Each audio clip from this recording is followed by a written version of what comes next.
I've gotten 50 comments now, roundabout, give or take a little bit. When I searched my comments for the word mod, and I got like about 50 responses. So I'm just going to go over this because a lot of people have asked for it now. Barter all at once is great if you have to buy a bunch of items to test with, or you're doing like whatever, you're coming back from a long break. Bookfinder is not useful for 90% of people. I enjoy doing grimoire runs.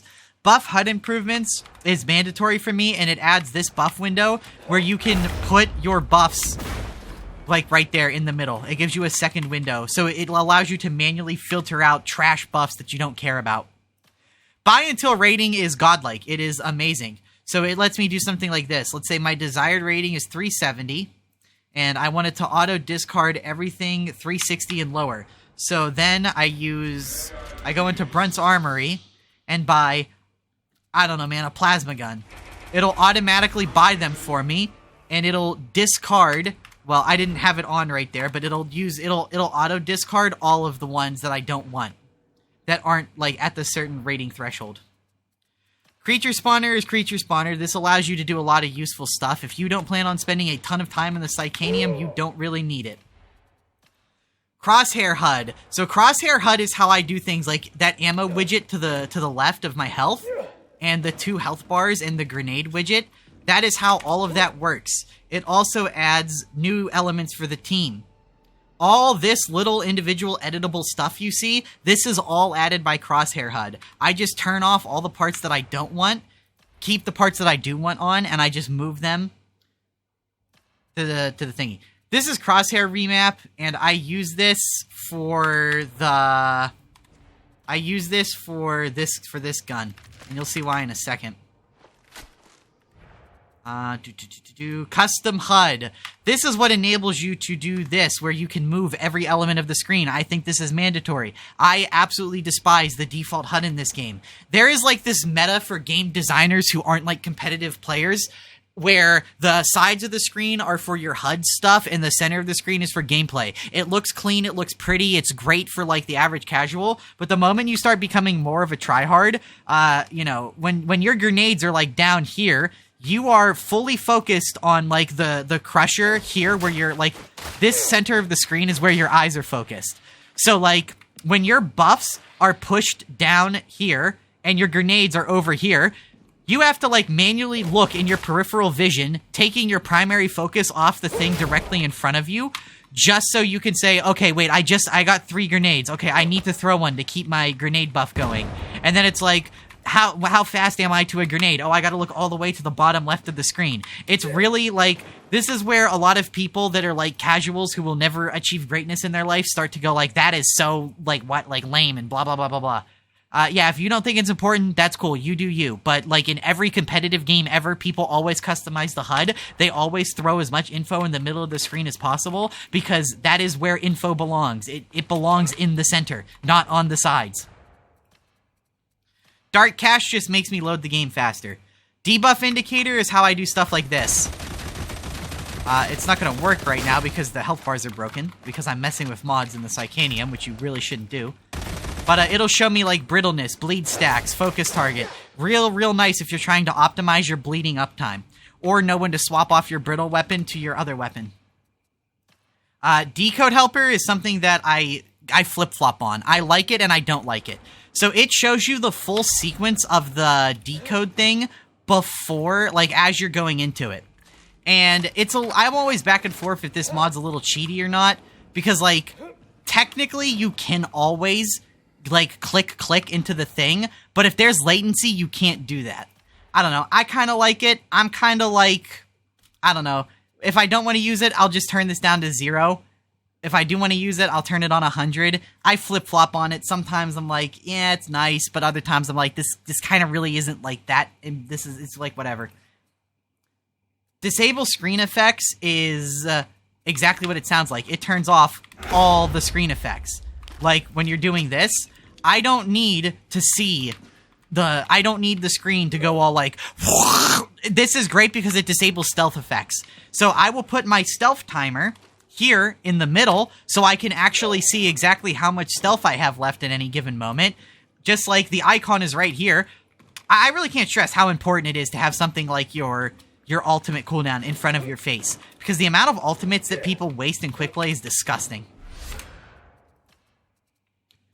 Found Ya is an incredibly nice mod. This mod's also kind of cheaty, but I don't care. I could not live without this one. This lets me see everything from far away. This also lets me differentiate between ammo bags. Red ammo packs will get a unique thing. So let's say our group just ran into a room for the first time.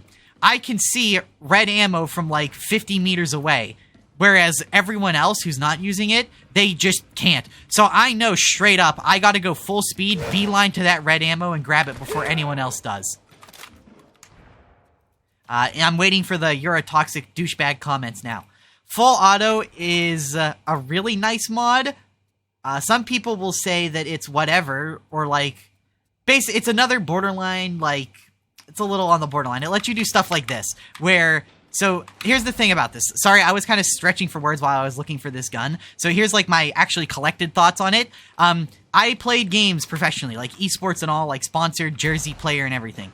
And one of the big things that you're worried about in that environment is carpal tunnel. Artists, esports players, most of us get carpal tunnel before our 30s. And it's pretty debilitating for the rest of your life. I do not think pacing your M1 clicks to try and, you know, like maximize fire rate, I do not think that is a skill. I think that is just how you get a repetitive stress injury. Repetitive stress injury, RSI, which is what carpal tunnel is, or how you fuck your wrists up if you do it all day. So this just lets me hold down M1 and get perfect max fire rate. If you have a problem with this, because this is a massive gameplay advantage on most weapons, I would really seriously just instead ask the question, why is spam clicking M1 still a thing we're doing in the year 2023?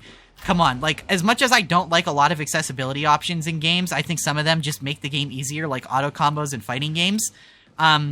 Stuff like this, like, guys, clicking M1 fast is not a fucking skill.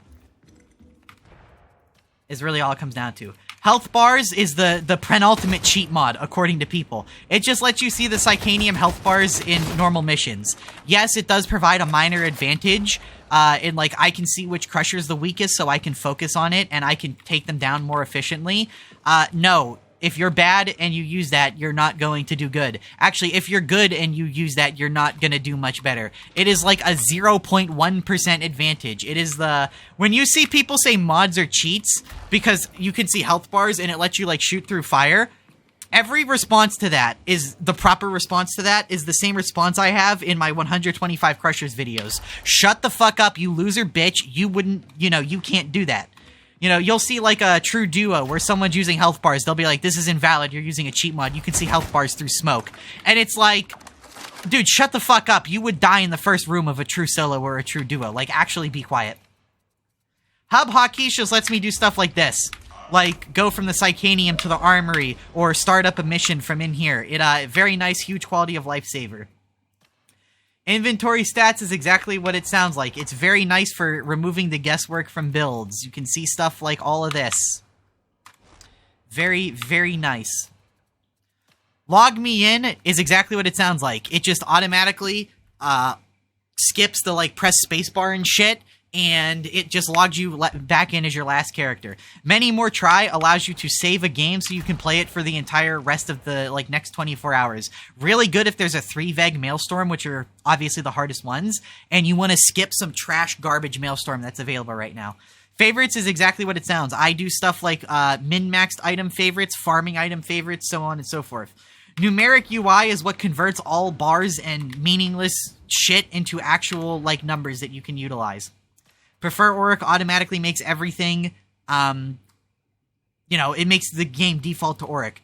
Ration Pack is really nice, but it's hard to show. Ration Pack shows you a number on how many uses are left on, I'm also pretty sure it adds the circle, because I don't think this is vanilla. But it will also show you how many uses, 1, 2, 3, or 4, are left on a supply box, instead of guessing. Because someone thought guessing how many team supplies were left was a good fucking thing. Reconnect will automatically allow you to rejoin a mission. So, like, if you crash... So, I use the Darktide quick launcher so I can skip Steam booting up. I can skip the going through the game's launcher that has to load. I just use the quick launcher hotkey, dark cache to load faster, log me in so it automatically, there's no human error on the relog, and reconnect automatically starts reconnecting me to the game that I crash. My record is like 35 seconds going from crash to rejoin. Most people, it takes like fucking minutes, you know, when you're playing with your friends.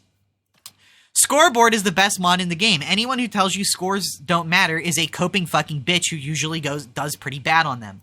Solo play is exactly what it sounds like. It allows you to type /solo, but 90% of you fuckers in the comments who give me shit for like the 120 Crushers videos, you guys will never need that mod because you will never be good enough to play in that environment. It's so funny when people tell you how much better than you they are, but they die and fold constantly in normal Auric with a full team.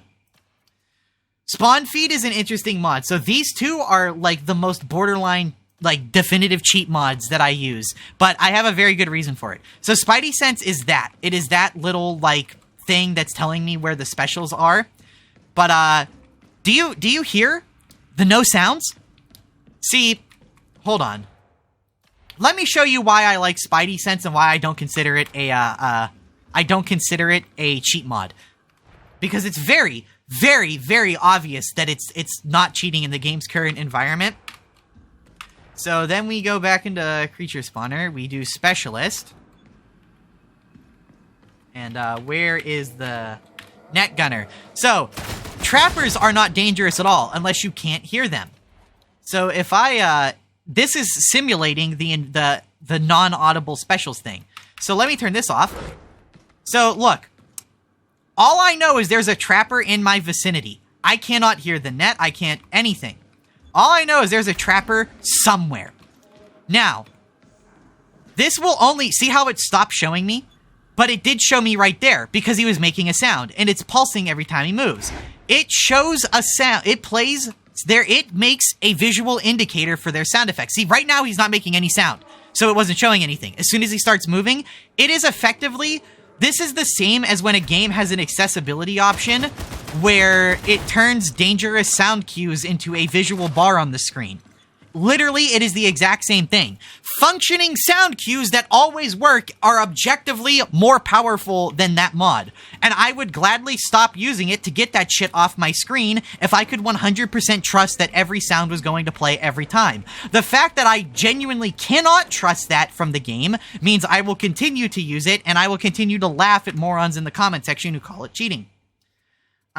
Spawn feed is effectively the same thing. So... like right here, Scab Trapper spawned. I am a very serious and competitive player. Like I said, did esports. I'm also incredibly autistic. Like, none of this, like, ASP level 1 shit. Like, actually really autistic. So, I only care about performance and doing well. That's, like, the only thing that genuinely ever really matters to me. And dying because of something like,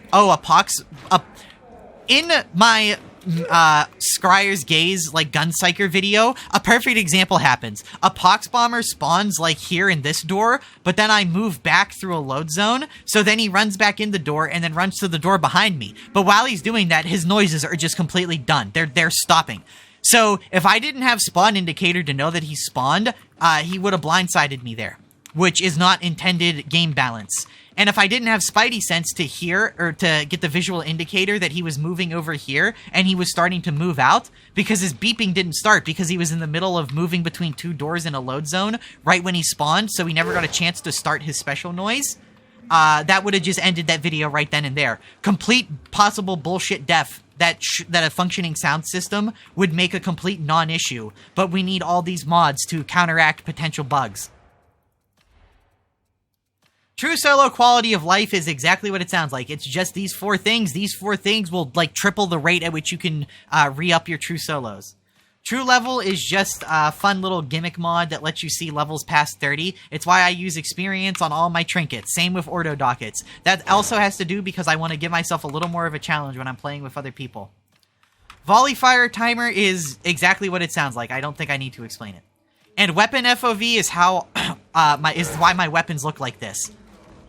So, I hate the base FOV in the game. Dude, Just compare the revolver on your screen to the revolver on my screen. Should be pretty obvious why I like this, yeah? The revolver, like, dude, the revolver, hold on, let me see. I don't know if this will work, but let me turn this off for the cycle FOV mode. This might be what I'm looking for. Yeah, this is the default FOV. What the fuck? Why does the revolver take up my entire goddamn screen? Like, this is terrible. This is how I like it. It's the same thing. Okay, and again, this is back to me being a sweaty tryhard. Watch any competitive TF2 or CSGO player or Overwatch player. They are using maxed out view models whenever they can, and most of them are even pushing it off to the side of the screen. The view model of my weapon does literally nothing but obscure my vision. That's it. That's all it does. It doesn't provide any accuracy, no nothing. This is also why some of you might notice I have weapon customization not on here. Some people tell me all the time in comments how they find it rich that I say this, but I don't care. I think it's a pretty valid way to think. I don't like weapon customization because that's where I draw the line on what I consider to be a little too cheaty. So, iron sights are a genuine way to balance guns. For example, the Headhunter auto gun, the single shot one, has terrible iron sights. Now, you know what else is kind of bad iron sights? These guns. Like, that's kind of not good. Especially because it's constantly, like, moving. It's usable, but it's definitely not as good as, like, the Cantrail sights. So if I could... So, do you find it a coincidence that almost every single, like, single-shot precision weapon has really bad iron sights, but every, like, auto gun where it's not, like, that... Or, well, like, automatic gun, I should say, because some of the auto guns have pretty poor sights. But have you ever wondered why something like the Hellbore, which if you can hit every single shot... Or like this. This is awful. Like, look at this. These auto sights genuinely suck. Like, they're terrible. Especially once the gun starts bouncing around. If you could replace these with the sights on, like, the Cantrail, this gun genuinely, like, jumps up a spot on the tier list. You know, these sights on that gun would genuinely make it so much better. Look, I don't give a fuck if you use it. I'm not going to call you a cheater. I'm not going to say anything. I am just saying that for me, personally, this is something I find so funny, by the way. If I can just have a little aside tangent real quick. People will give me shit for a mod that I use. They'll be like, blah, blah, blah, blah, blah. But then I'll say, I feel like weapon customization is a bit too far on the cheating spectrum, but, like, use it if you want to. And then they'll be like, you're a clown, you're retarded, blah, blah, blah, blah, blah. People will accuse me of doing something. Then when I say, yeah, but I feel like you're doing the same thing, like, the cope and denial immediately starts. The way I view it is pretty simple. Iron sights are part of a gun's balance, and not having flashlights on melees are part of their balance for lights out missions. The weapon customization system exists within the game. They could turn it on tomorrow and it would work. But they just don't do that. That tells me the fact that from day one, that weapon customization system was ready to go, but they have deliberately not turned it on for us. That tells me that it is intentional game design that some weapons have the, like, part restrictions that they do. Flashlights, or lack thereof. Well, see, I'm a little confused on flashlights, because, like, we were promised weapon customization when the game was getting advertised in trailers. They promised workshop, like, Call of Duty Modern Warfare style customization. And then they built the system. But then they deliberately keep the system turned off. So, I don't know. I feel like if it's something that the developers... Because, like, with Spidey Sense, the developers want you to hear special spawn, hear them move, and hear them attack consistently every single time. The game currently doesn't allow for that. So using a mod that provides some of that consistency back, that actually brings the game closer in line with the developer's original vision.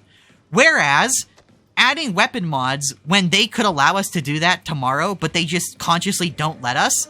I don't know. I just feel like that goes against the intended balance philosophy.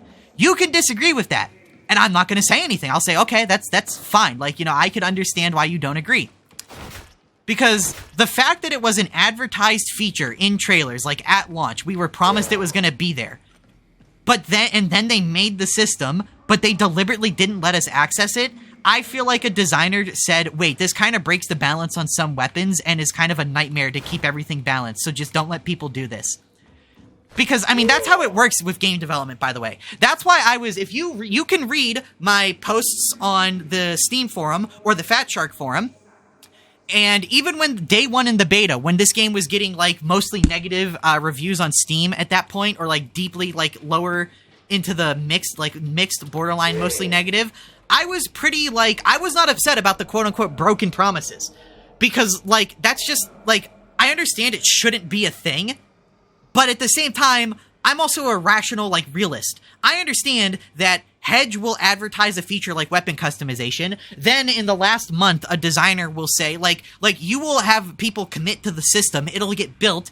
Then people will say, oh, well, actually, this is too hard to balance and make some weapons good in unintended ways. We aren't going to do this. It's not like the community manager can go back on the pre-release press conference or whatever and be like, oh yeah, some of that stuff that I was promised we were going to have, then I relayed it to you guys. We actually found that it kind of is against the game's vision, so we're not doing it anymore. You can't talk your game down. Unfortunately, as much as I don't want to sound like a raging, like, social justice warrior, unfortunately, the way human psychology works and marketing works, and profit being the only motive for this stuff, you can't, like, just have a real relationship with players where you say, like, oh, we're going to do something, but hey, guys, the reality of development means we can't do it. You, as a person who's seeking out YouTube videos to try and improve at a game, you might say, well, why not? That sounds like a mature blah, blah, blah thing to do. Dude, the average fucking gamer just goes like, bro, you fucking said, they have literal child logic, but you promised! Like, dude, look at No Man's Sky. Look at No Man's Sky. Fucking the amount of people that are just like, but you promised! And it's like, dude, the reality of development is vastly different than what might be feasibly promisable. And if you don't promise a million features, guess what? Like, if you don't promise a million features, the average gamer is just not going to be interested in your fucking game. So it's a literal no-win situation. That's why I feel really bad for a lot of the Fat Shark community managers. Granted, a lot of them bring it on themselves by being fucking about as socially conscious as I am sometimes. And, I mean, sometimes they are as socially conscious as I am all the time, which is to say not at all, and they say some dumb shit and bring it on themselves, and then they never apologize for it. But, like, that's the other thing, man. Imagine we live in a world where a CM says something that's a little rude and then apologizes for it. You still will have, I almost said a really bad word, you will have exceptional individuals on Reddit demanding that person be fired because they admitted to their mistake. If you never admit to a mistake, you can at least put on the aura of like, no, I'm not a mistake. It's just you who's wrong. And you'll at least have a loyal following of people that will always back you on that. But if you say I was wrong, then the fanboys can't side with you, the haters can't side with you, and you end up having more people not liking you because the average person who spends a lot of their day online playing video games is incredibly fucking immature. I know, I'm literally one of them. Have you seen the way I argue with people in the comments? Dude, I sound like a fucking literal child sometimes because that's just the reality of the internet most of the time. So, you know, like, fuck, man. I don't know. Weapon customization, I don't care. You use it, don't use it, I'm still gonna out-scoreboard you. I literally don't fucking care.